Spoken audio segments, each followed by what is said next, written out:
This is Jane. Jane is married to Paul. What Paul doesn't know yet is that Jane has actually been engaging in an affair with her co-worker John for the past 2 months. Here is Mark. Mark likes to give to the poor, but only if he can promote it to his fans on social media and gain more followers. Mary and Kate like to pretend like they are friends, but behind closed doors they gossip and try to sabotage each other. So why do we do what we do? Law 1. The law of irrationality. Master your emotional self. You like to imagine yourself in control of your fate, consciously planning the course of your life as best you can, but you are largely unaware of how deeply your emotions dominate you. I bet you think that you're in complete control of your life, but are you really? You are for the most part completely unaware of how deeply your emotions control your life. The changes in your mood and this disconnect from reality is where bad decisions and negative thoughts originate. Rationality is your ability to counteract these emotional effects on your decision making.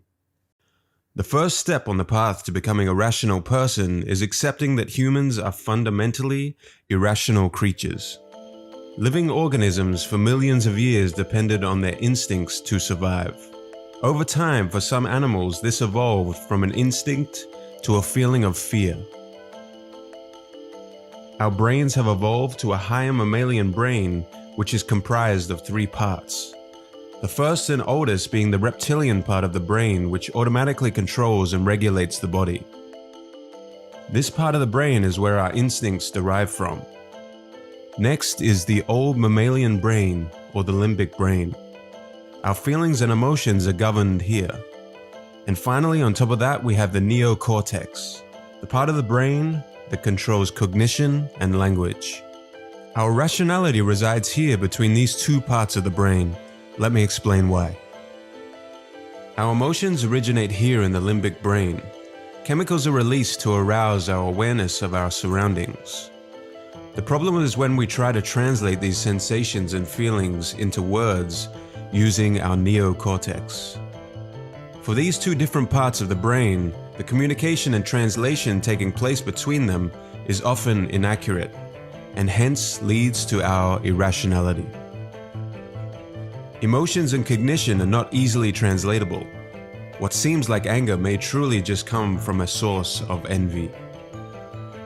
Whereas animals feel fear for a short time, we often dwell on our fears. We make them greater than they are, and we can feel long-term anxiety. We are always feeling certain emotions, and therefore they are always infecting our thinking. Rational people are aware of this. Being able to mitigate your emotions from your thinking helps you make rational decisions. Irrational people are not even aware that their emotions are playing a role in their thinking, often making rash decisions or exploding with rage over menial discomforts. Don't worry though, there are ways we can mitigate our inherently irrational minds. Step 1. Recognize and understand your biases. The most common emotion is the desire for pleasure and the avoidance of pain. This pleasure principle in thinking is the source of all our mental biases. Confirmation bias. Going in search of evidence to support your point of view and turning a blind eye to anything that disconfirms your held belief. Finding evidence that confirms what we want to believe is confirmation bias. Counteract this by also playing devil's advocate and finding opposing views. Conviction bias. How can this idea be wrong if I can have so much energy to defend it? You may even have doubts about the truth of this belief, but now you have dug a hole where you feel the need to defend the idea and convince yourself that it is true. Appearance bias. The halo effect. If someone appears to have a positive quality, we tend to attribute other positive qualities to that person without any evidence. Likewise for negative qualities. Appearances are misleading. The group bias. We love and are relieved when we find other people who think the same way that we do. Isolation and disparity from the group makes us depressed. Groupthink is when people take up ideas solely because they bring us comfort and a sense of belonging to the group. The blame bias. Our innate response is to blame others. It is more painful to look in the mirror and admit our mistakes. This is the blame bias. Superiority bias. We all like to think of ourselves as likable, ethical, and rational. But this can't actually be true, because if it were true, we would all have world peace, and that just isn't the case.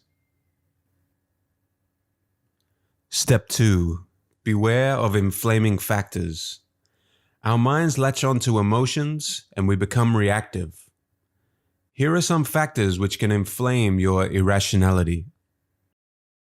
Trigger points from early childhood, sudden gains or losses like winning the lottery or losing everything that you have, and then on top of that, losing someone that you love in the same month.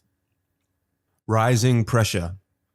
Under stress, the primitive parts of our brains kick into action.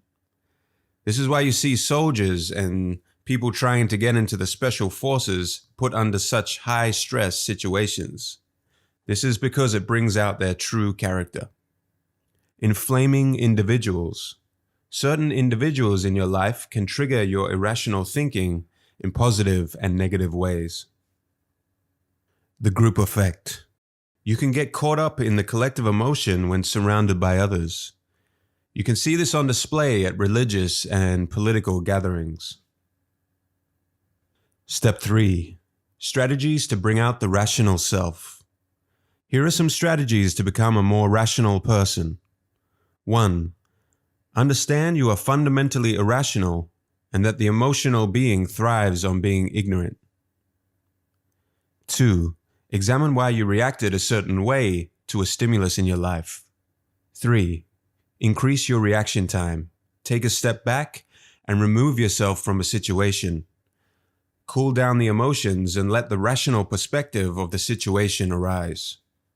4. Stop trying to change people. Our interactions with others are a major contributor to our emotional chaos. You judge, you see things that you don't like, you want to change people. You get upset, you get frustrated, but it's a losing game. Accept people for what they are and just try to work with what is presented before you.